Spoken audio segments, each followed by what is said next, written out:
जब वो आए तब मैं घर में अकेली थी।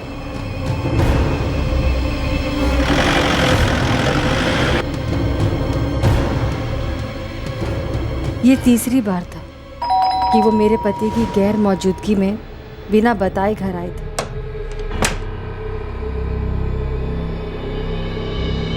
नमस्ते अंकिता जी, कैसी हैं आप? नमस्ते रघुनाथ जी, मैं ठीक हूँ। सूरज घर पर नहीं है, वो 3 दिन के बाद लौटेंगे। सूरज घर पर नहीं है तो आप हमें अपने घर के दरवाजे से लौटा देंगी?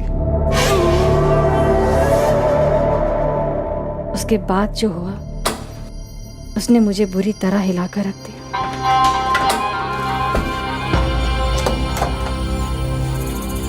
देखिए, आप प्लीज मुझे इस तरह से परेशान मत कीजिए। जब सूरज घर पर हो तभी आइएगा।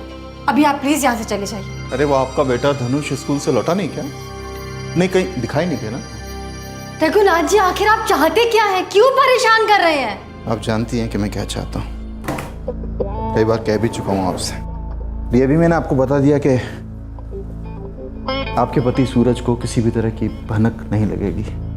देखिए, मेरी बात सुनेंगे, आपका और आपके परिवार का ख्याल रखूंगा। किसी भी तरह के ऐशो आराम में कभी कोई कमी नहीं होगी।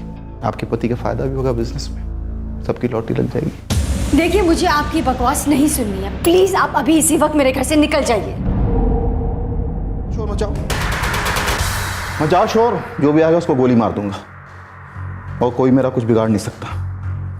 तुम्हारा पति अपने बिजनेस में फायदे के लिए मुझे यहाँ लाया था कि नहीं, भूल गई? हाँ, सबको बता दूंगा कि तुमने अपने पति के बिजनेस में फायदे के लिए क्या क्या किया। प्यार से पूछ रहा था, मान जाती।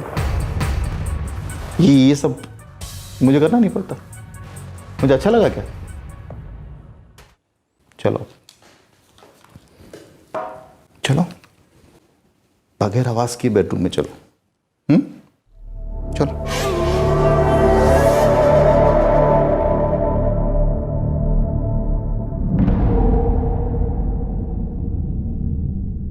डंके की चोट पर जो मर्जी में आए वो करने का गुरूर, क्या यह सच था या फिर किसी के दिमाग की एक मनगढ़ंत कहानी थी, या फिर यह सिर्फ इसलिए था क्योंकि वो जनता द्वारा चुना गया एक प्रतिनिधि था, या फिर इसलिए क्योंकि वो एक मुजरिम था जो चुनाव जीतकर जनप्रतिनिधि बन गया था। वजह चाहे जो भी हो, लेकिन इतना लंबा क्रिमिनल रिकॉर्ड रखने वाला आदमी चुनाव जीतकर जनप्रतिनिधि बन सकता है, यह अपने आप में ही बेहद परेशान करने वाली सच्चाई है। ऐसे मुजरिमों का जनप्रतिनिधि बनना इस बात की दस्तक है कि आगे जुर्म केवल बढ़ेगा और ऐसे मुजरिमों के जुर्म का कारवां रोकना बहुत मुश्किल होगा।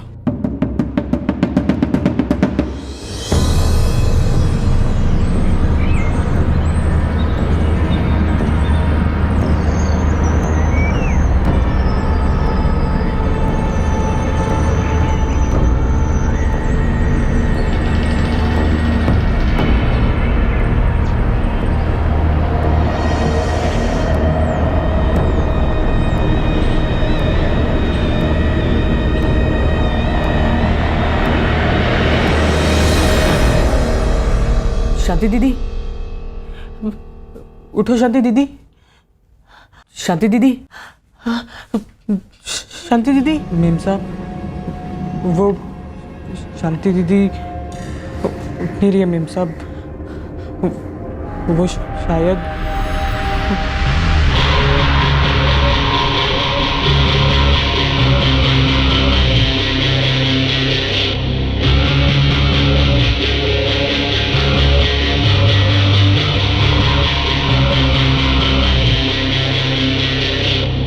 पूरब, तू अंदर बंगले में जा।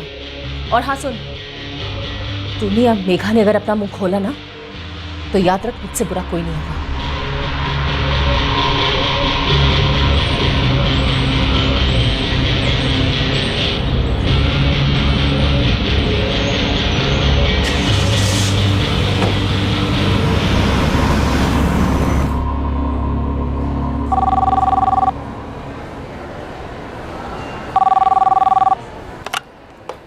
Police inspector Harish Govil, Sundarwa police station. Inspector, हाँ मैं एमपी रघुनाथ बलराम बोल रहा हूँ। जी सर, बोलिए। वो सुंदरवा कॉलोनी वाले मेरे दूसरे बंगले में एक नौकरानी ने खुदकुशी कर ली है। अभी अभी मेरी पत्नी अभिलाषा का फोन आया था। आप जितनी जल्दी हो सके वहाँ पहुँचिए। ठीक है सर, हम तुरंत पहुँचते हैं।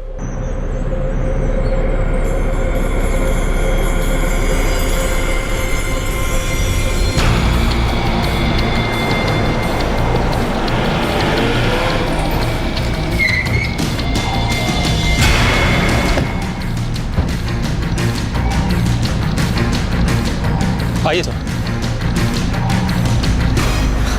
आई इंस्पेक्टर, अंदर है। तुम दोनों यहीं रुको।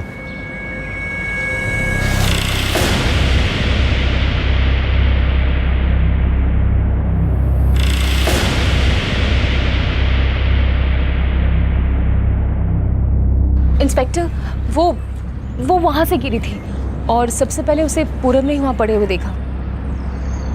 जरा ठीक से बताइए, वो एग्जैक्टली कहाँ गिरी थी? साहब यहाँ पे गिरी थी।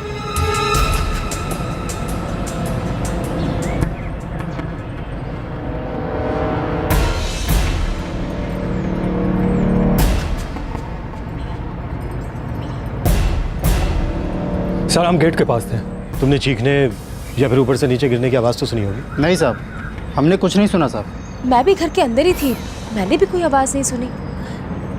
एक्चुअली इंस्पेक्टर, शांति 2 दिन पहले सीढ़ियों से गिर गई थी, उसे काफ़ी चोट भी लगी थी, तभी से काफ़ी डिप्रेस से रहने लगी थी वो।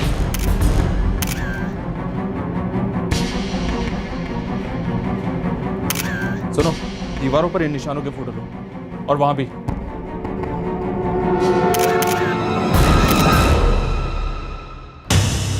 बड़ी अजीब सी बात है सर, ऐसा लगता नहीं कि वो छत से गिरी है।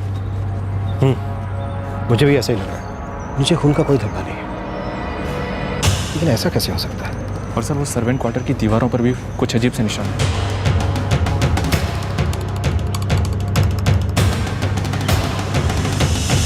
शांति का परिवार कहाँ रहता? वो जगह क्या जगह बताया था? के दामवर है साहब। आपने उसके घर वालों को खबर कर दी? नहीं, ये शांति का मोबाइल फ़ोन मेरे पास है। कौन कौन रहता है उसके घर? मुझे नहीं पता कौन कौन रहता है उसके घर पे। साहब इनका एक बेटा है साहब, रमेश। शांति कब से काम कर रही थी? 6 महीने से। आप दोनों को हमारे साथ पुलिस स्टेशन चलना। क्यों? मुझे क्यों पुलिस स्टेशन जाना होगा? हमें आप दोनों का स्टेटमेंट चाहिए।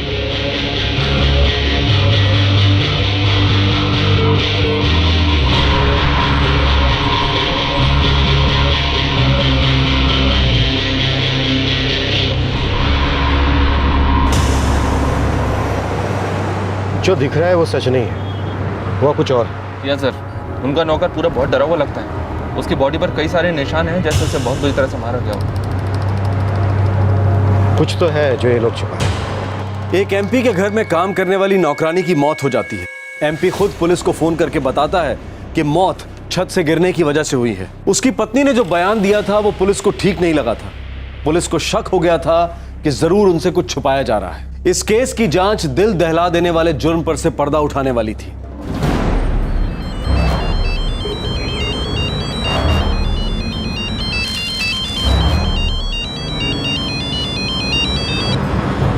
हेलो, रमेश मंडल बोल रहे हैं?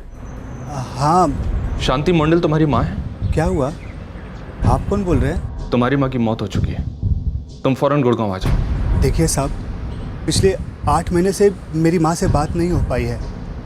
जब से वो दिल्ली काम करने गई है तब से। तुम बस गुड़गांव आ जाओ, सुंदरबा पुलिस स्टेशन आ जाना।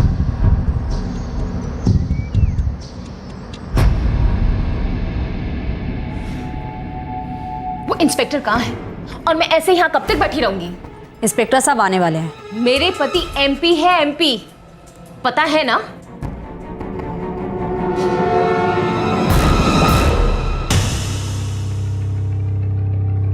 पूरा मुझे लग रहा है तुम किसी बात पर डरे हुए हो। शायद शांति छत से नहीं गिरी और तुम्हें पता है सच क्या है। मुझे लग रहा है कि घर में कुछ चल रहा है, हो कुछ और रहा है और दिखाया कुछ और जा रहा है। साहब मैंने 3 दिन से कुछ नहीं खाया है साहब।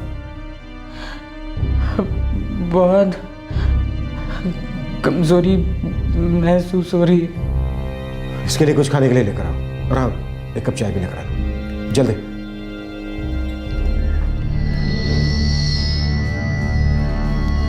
सर, हॉस्पिटल से फोन है।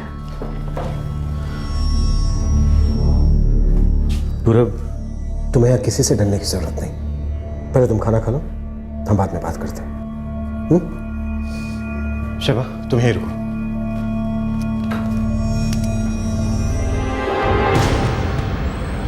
मैं तुमसे कह चुका हूं कि मैं वहां नहीं आऊंगा। आपको कुछ पता है? इन लोगों ने मुझे यहाँ पुलिस स्टेशन में बिठा के रखा है। इन लोगों का दिमाग खराब हो गया है। अभिलाषा, मैं साफ साफ बता रहा हूं कि मैं इस मामले में पड़ने वाला नहीं हूं। अब इस मुसीबत से तुम खुद ही निपटो।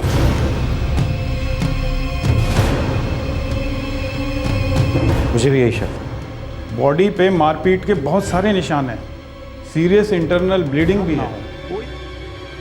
अभिलाषा बलराम एक कॉलेज में प्रोफेसर है और उसका पति एक एमपी। मुझे लगता है सर सिर्फ ये पूरा भी ऐसा है जो हमें सच बता सकता है।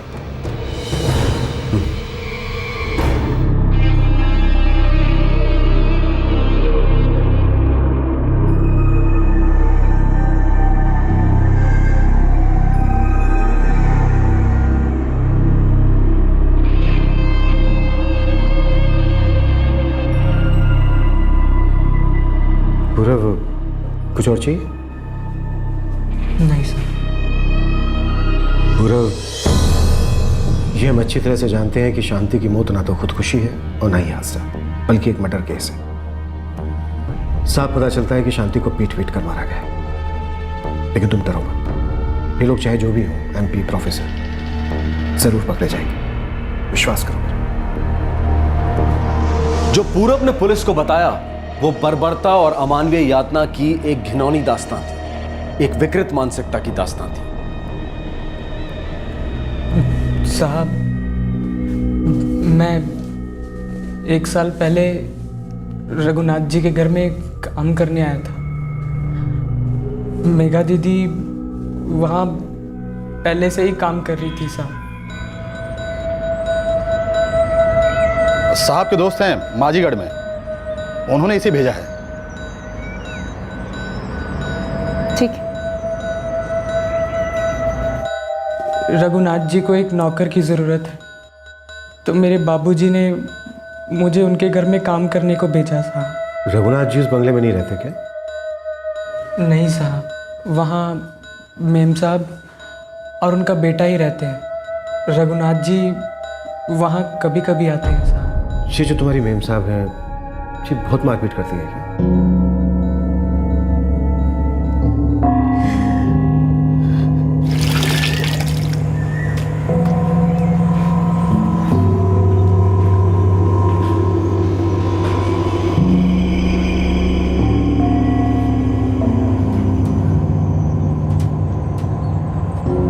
होमवर्क पूरा कंप्लीट किया?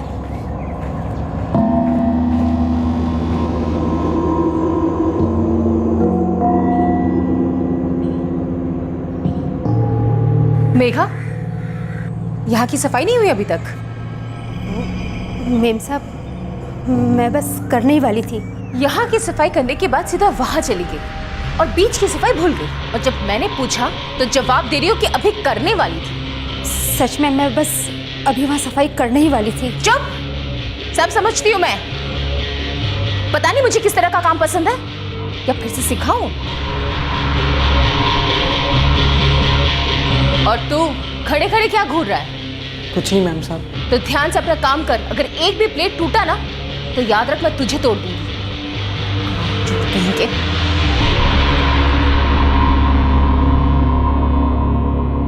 मेघा दीदी मुझसे कभी बात नहीं करती थी। उस दिन समझ आया कि वो इतनी डरी हुई क्यों रहती थी। एक बार मैंने गलती से रघुनाथ जी से शिकायत कर दी थी। मैं वहाँ से भागना चाहता था, मगर मुझे धमकी दी गई थी कि भागने पर सिक्योरिटी वाले मुझे गोली मार देंगे। घर के हर कोने में कैमरा था, यहाँ तक कि हमारे बाथरूम में भी कैमरा था। मैं और मेघा दीदी कपड़े पहनकर ही नहाते थे। हमारी कोई भी गलती मेम साहब कैमरे में पकड़ लेती थी। सर्वेंट क्वार्टर की दीवारों पर जो वो अजीब से निशान है, वो मेम साहब हमें बहुत ज़ोर ज़ोर से मारती थी। मारते मारते जब गलती से उनके हाथ से सरिया छूट जाता था तो वो दीवार पर लगता था।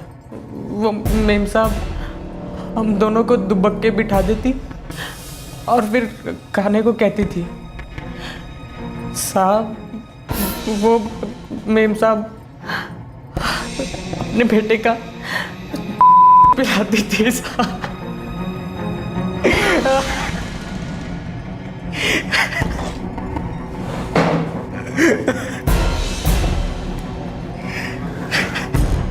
शांति वहाँ 8 महीने पहले आई थी? हाँ साहब, वो शरद नाम का एजेंट लेके आया था उसको।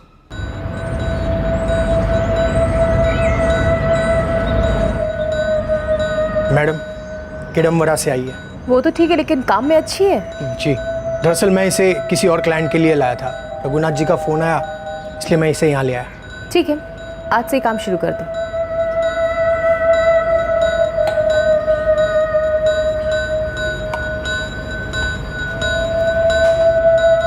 यहाँ पे छुट्टी किस दिन मिलती है? क्या हुआ?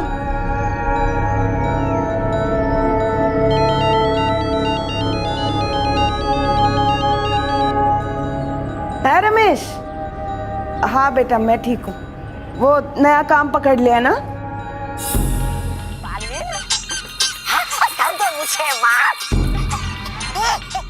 तुम्हारे पास फोन है? हाँ मेम साहब। दे मुझे। तो क्यों मेम साहब, क्या हुआ? इस घर में नौकरों को फोन रखना मना है। पर मेम साहब फिर मैं मेरे बेटे से बात कैसे करूंगी? जब भी बात करनी होगी तो मुझे बता देना। और रुक, मेरी बात अब तक पूरी नहीं हुई। रसोई घर में तू मेघा और पूरब के साथ क्या बात कर रही थी? मैं वो मेम साहब ये पूछ रही थी कि यहाँ छुट्टी किस दिन मिलती है। हाँ बस मैंने पूछा कि छुट्टी। जब ये दोनों तुम्हें समझा रहे थे कि काम करते वक्त बात नहीं करनी चाहिए तो तुम्हें समझ में नहीं आ रहा था? मेम साहब काम करते करते बात कर ली तो क्या हो गया?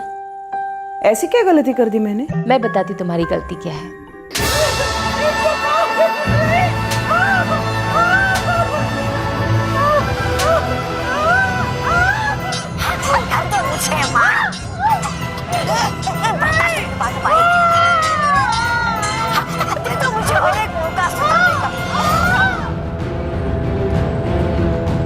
शांति दीदी भी समझ गई थी कि वो किस मुसीबत में फंस गई है।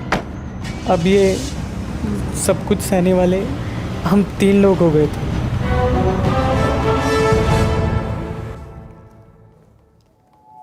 शांति की मौत अभिलाषा के पीटने की वजह से हुई थी? जी सर, हमने उन्हें बहुत इशारे किए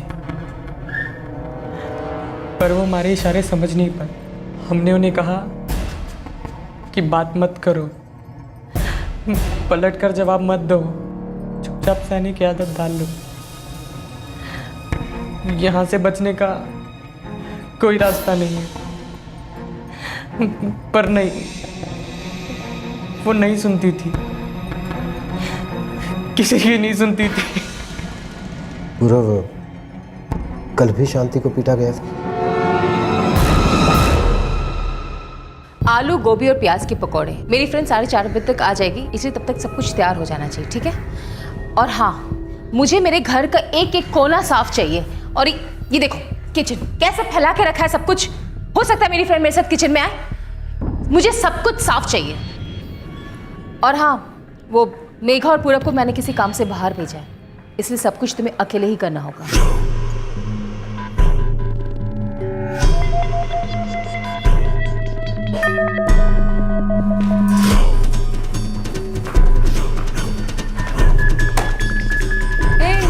शबनम। हाय अभिलाषा। How are you? I'm good. Good to see you. Same here. आओ अंदर आओ।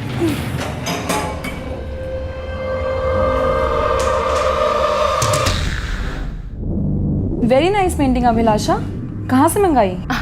थैंक्स। ये रघुनाथ के एक दोस्त उनके लिए स्विट्जरलैंड से लाए थे। नाइस ना? Very nice. वैसे वो है कहाँ? हमेशा की तरह ट्रैवल करें, तुम्हें तो पता ही उनका स्केड्यूल कितना बिजी रहता है।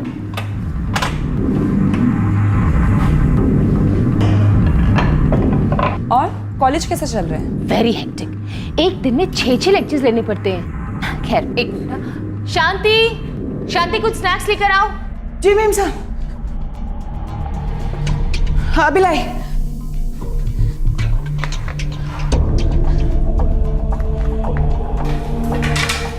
शांति, अभी तक कुछ रेडी नहीं हुआ ना? जी मैम साहब, बस 5 मिनट में हो जाएगा।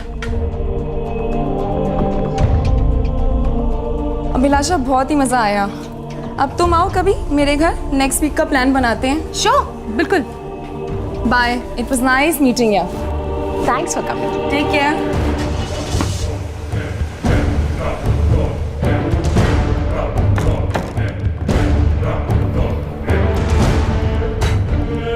मैंने तुझसे कहा था ना कि 4:30 बजे तक सब कुछ तैयार हो जाना चाहिए। मैम साहब, बहुत सफाई करने में टाइम लग गया। मेघा और पूरब नहीं है ना, तो सारा काम अकेले करना पड़ा। तू 8 महीने से मेरे घर काम कर रही है ना? क्या मैंने तुझे अभी तक टाइम पे काम करना नहीं सिखाया? लगता है सब कुछ भूल गई है। फिर से सिखाना पड़ेगा।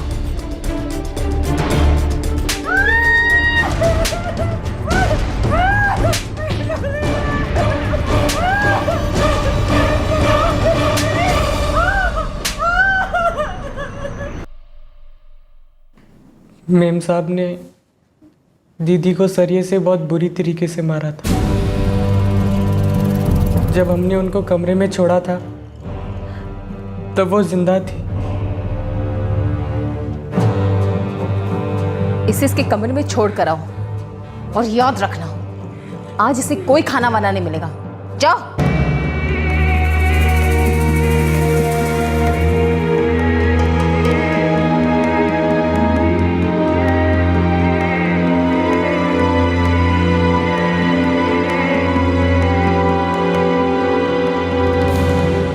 अगले दिन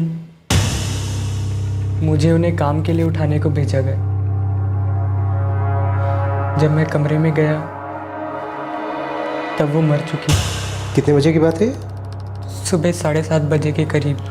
और हमें कॉल आया था लगभग 11:30 बजे। हाँ साहब, सुबह 9:30 बजे के आसपास रघुनाथ जी आए थे।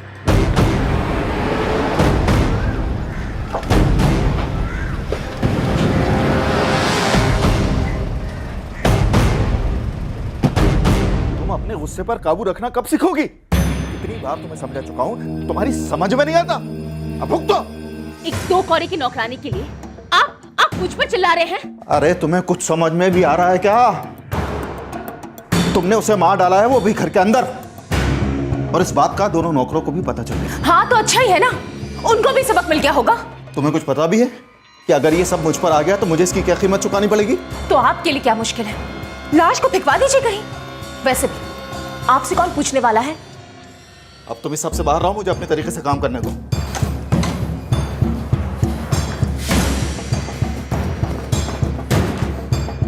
मेघा, ऊपर से अजीत को लेकर आओ, तुम दोनों अभी यहां से निकल रहे हो। पूरा तुम यहीं रुकना और मैम साहब जैसा कहें वैसा करना। और हाँ, मैं तुम्हें फोन पर बताऊंगा कि शांति की मौत कब और कैसे हो, और जैसा मैं बताऊं वैसा ही पुलिस को बताऊं।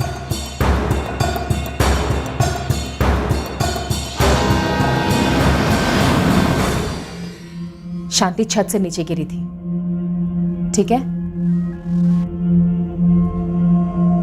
सुना तूने मैंने क्या कहा?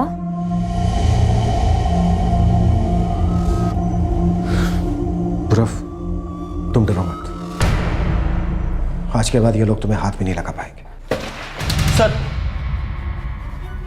अभिलाषा जी ने बाहर हंगामा खड़ा किया। मैं अभी के अभी कंप्लेन करूंगी। तुम लोग ने समझ क्या रखा है? तुम लोग ऐसे मुझे तंग नहीं कर सकते। सीधा हैरेसमेंट का केस करूंगी, हैरेसमेंट का।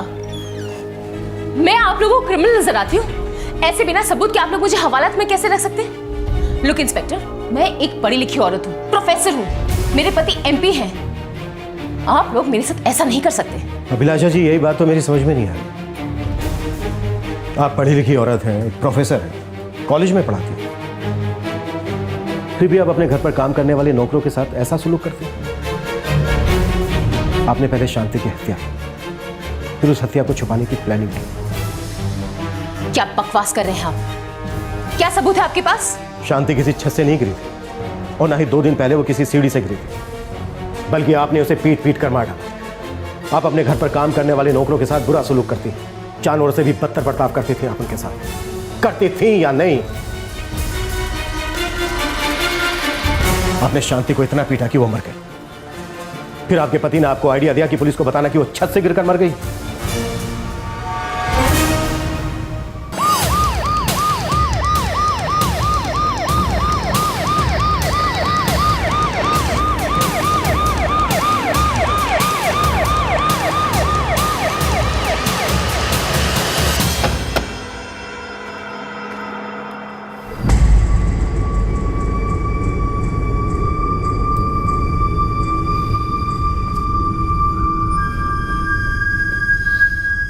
क्या हो रहा है सब? जब ये सब हुआ मैं इस शहर में नहीं था। मेरी वाइफ ने मुझे फ़ोन करके बताया इस घटना के बारे में, मैंने फ़ौरन आप लोगों को इन्फॉर्म किया। ख़त्म, दैट्स इट, जाइए। रघुनाथ जी, आपको अच्छी तरह से पता था कि आपकी पत्नी ने ही शांति की हत्या की। आप फौरन बंगले पर गए थे और इस खून को छिपाने की प्लानिंग भी आप ही ने की थी। हमें इस क्राइम की हर डिटेल पता चल चुकी है। ये क्या बकवास है? तुम्हें पता भी है तुम किससे बात कर रहे हो? MP हूं मैं, संसद सदस्य, जनता का चुना हुआ प्रतिनिधि। मैं सच की लड़ाई लड़ता हूं, तो फिर मैं किसी के खून के जुर्म को छुपाने का प्रयास क्यों करूंगा? हमारे पास आपके बंगले पर काम करने वाले पूरब का स्टेटमेंट है, और आपकी पत्नी अभिलाषा वो अपना जुर्म कबूल कर चुकी। ये हो ही नहीं सकता। आपकी पत्नी हमारी हिरासत में, और हमारे पास आपके खिलाफ एक मुजरिम को छिपाने और सबूत मिटाने के लिए अरेस्ट वारंट है। देखो इंस्पेक्टर, तुम समझ नहीं रहे हो। मेरी पत्नी अभिलाषा मानसिक रूप से बीमार है, उसे अपने गुस्से पर काबू नहीं रहता। जो आपको कहना है आप कह सकते हैं, लेकिन हमारी हिरासत है।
अंकिता, क्या हुआ? कुछ नहीं। Are you okay? ये रघुनाथ बलराम की खबर पढ़ के परेशान है। मैं भी। जानती हो, अगर मुझे अपना बिजनेस का काम ना होता ना, तो जैसे घटिया आदमी को कभी घर में भी ना घुसने देता।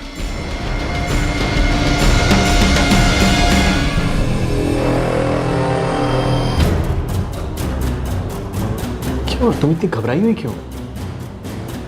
देखो, हमने इस आदमी से कोई मदद नहीं ली है, तो हमें घबराने की जरूरत नहीं है।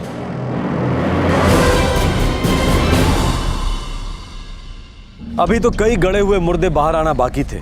जनता के चुने हुए प्रतिनिधि रघुनाथ बलराम के जुर्मों की कई कड़ियां सामने आना बाकी थी। उसकी पत्नी अभिलाषा बलराम के बारे में भी कुछ चौंका देने वाले सच सामने आने वाले थे। क्या रघुनाथ बलराम के हिरासत में लिए जाने के बाद अंकिता आहूजा अपने मन में छुपाई हुई बात को सबके सामने खुलकर बोलेगी? क्या अंकिता आहूजा का यह इल्जाम रघुनाथ बलराम के अपराधों में जुड़ जाएगा, या फिर यह सिर्फ एक कहानी थी जो एक ताकतवर आदमी के ऊपर उंगली उठा रही थी? इस केस से जुड़ी कई चौंका देने वाली बातें आपको राजनीति में मौजूद मुजरिमों के बारे में सोचने पर मजबूर कर देंगी। जिनकी जगह जेल में होनी चाहिए वो चुनाव लड़ते हैं, जीतते हैं और फिर खुलेआम अपनी ताकत का दुरुपयोग करते हैं। कानून भी इन्हें हाथ लगाने से झिझकता है। आप सोचने पर मजबूर हो जाएंगे कि क्यों एक मजबूत कानून व्यवस्था सिर्फ कागज पर बनकर रह गई है। उसे ऐसे मुजरिमों के खिलाफ इस्तेमाल करना इतना मुश्किल क्यों है? इस केस की अगली और अंतिम कड़ी लेकर हम आपके सामने हाजिर होंगे कल रात 11 बजे क्राइम पेट्रोल दस्तक में।